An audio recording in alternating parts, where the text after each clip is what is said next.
Chroma key is different than actual superimposition in that with a super it's basically a half dissolve between a foreground and a background.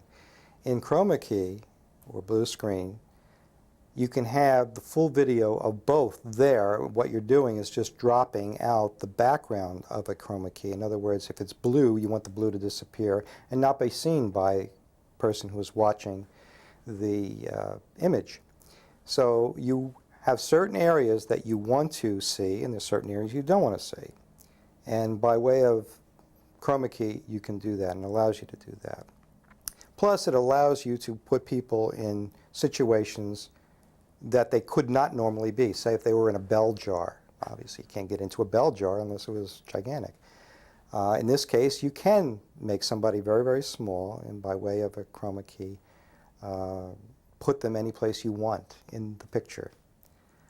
Some of the other technical aspects of it is that the studio that Dark Shadows was shot in was a relatively narrow studio. And because of that, logistics really had to be worked out. We used primarily 3 cameras in the shooting of Dark Shadows. At times when it got more complicated, we used 4 cameras. But for the most part, 3, in conjunction with 2 booms and 2 boom operators. Sometimes we would shoot a scene that, say, required us to be in the foyer to start the show.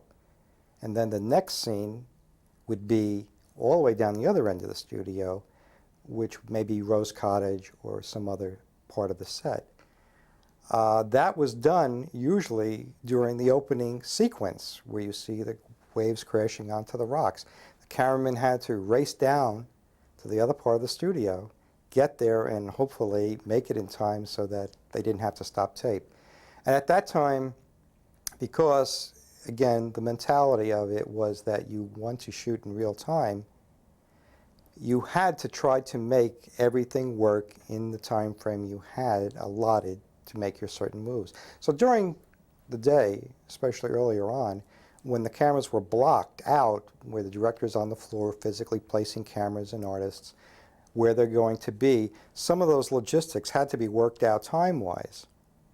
And as I said before, hopefully make it in time and make everything work. Occasionally it didn't, and we had to stop tape. But that was difficult. Because of the equipment at that time, it used 2-inch tape. 2-inch tape was very basic up until that point, in that you had a very crude way of editing. It wasn't, at least earlier on for this show, with a razor blade. At times people had to edit tape with razor blades. Sometimes it was much more expedient to edit a piece of tape with a razor blade. But most of the time it was edited on an electronic machine that allowed for the electronic editing rather than the physical splicing of the tape. The tape recorders, devices used to record the show, were not physically located in the studios or in their control rooms.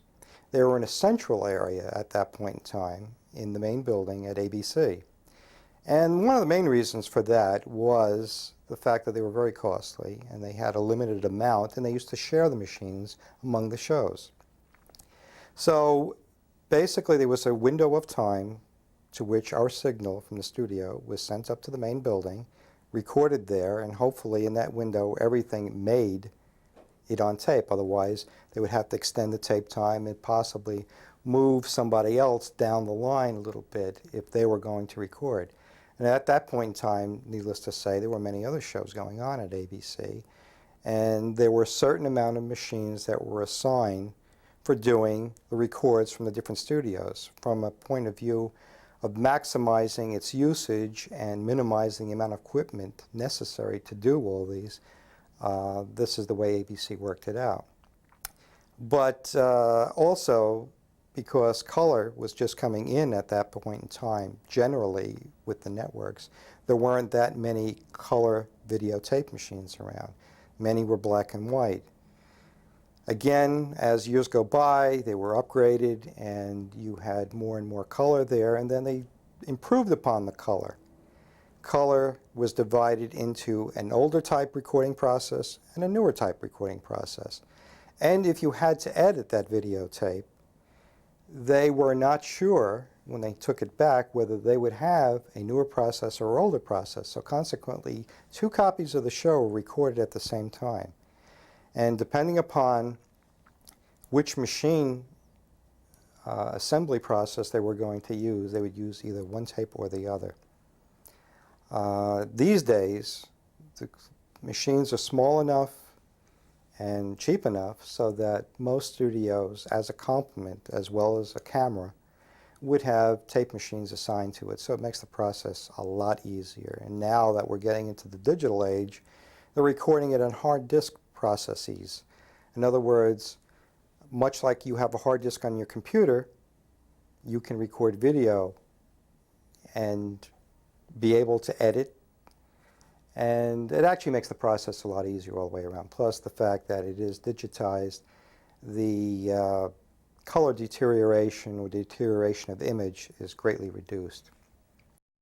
Well, for me, this show is a little different in that I was very young when I started on the show. I was probably one of the few people that actually, as from a technical point of view, had seen it as a regular viewer, and then later on was able to work on the show before it ended in 1971. And during that time, I saw a progression of how the artistry, technically, it had advanced. As I mentioned before, the show was shot real time most of the time. But in its last couple of years, we also would shoot pre-tapes. And what a pre-tape is that a certain segment would be recorded on tape with certain sets in position and then put on the shelf for a week or two. And then when it came time to incorporate those scenes, we would roll them back from the main building, take them through our switcher, and use them in conjunction with the particular programming we had for that particular day.